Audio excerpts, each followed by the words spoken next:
calling file number 25354, People versus Afani Badu Muhammad. Counsel appearances for the record, please. Good afternoon, Your Honor. Sean Haynes on behalf of the people.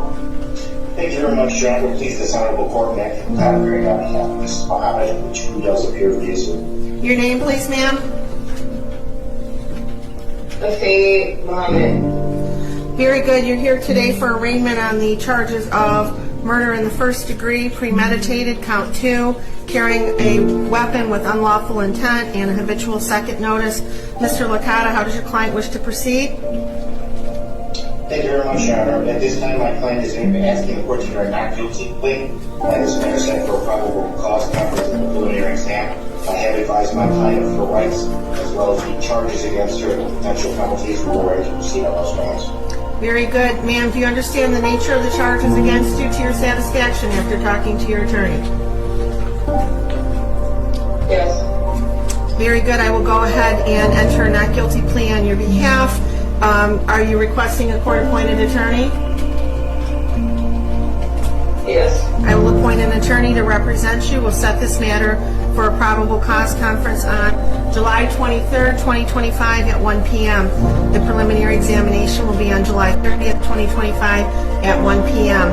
As to bond, Mr. Licata. Thank you very much, Your Honor. Just briefly, my client is 26 years old, doesn't live in Green City at this point.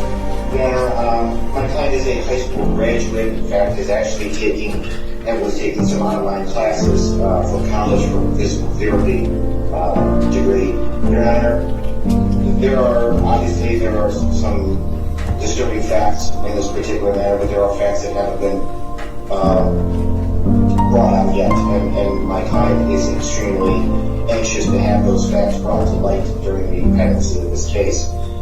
She was in an extremely abusive relationship that was not only mental but physical, that involved alcohol issues, which is where the habitual second stems from, and her prior record. Your Honor, my client is a helpful person. She's a giving person.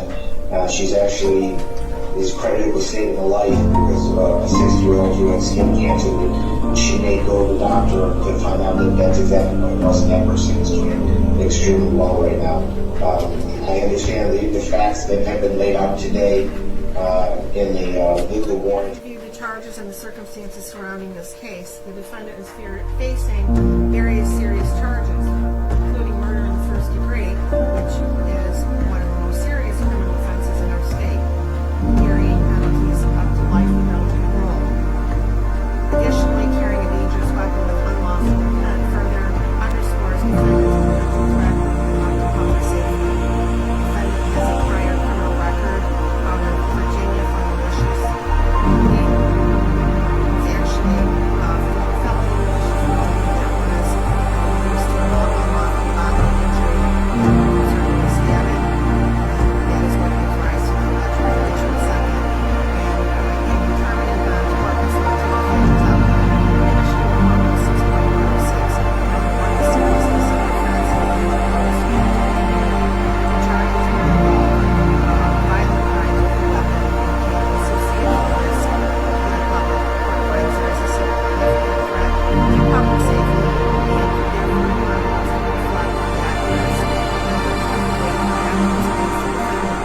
While the evidence is not fully before us and the defendant is cloaked with the presumption of innocence, the nature of the charges along with the prior criminal history suggests that there is substantial evidence against the defendant. Defendant's criminal history: the defendant has a violent criminal past. The history supports the court's concern that the defendant may engage in further violent conduct if she is released. The defendant's ties to the community: while the defendant is relatively young at 26 years of age, there's no indication that she has any significant stabilizing ties to the community that would ensure her return for court appearances. Without these ties, the court is concerned about the likelihood of flight. Number 5, defendant's risk of fleeing or failing to appear. Due to the severity of the charges and habitual offender status, it makes the defendant a high risk for flight. The court finds that this factor weighs heavily in favor of a high bond. Substance abuse or mental treatment: although there are no reports at this time suggesting that the defendant suffers from mental health or substance abuse issues that would mitigate the risks posed by defendant's release. The court is, after considering all of these factors,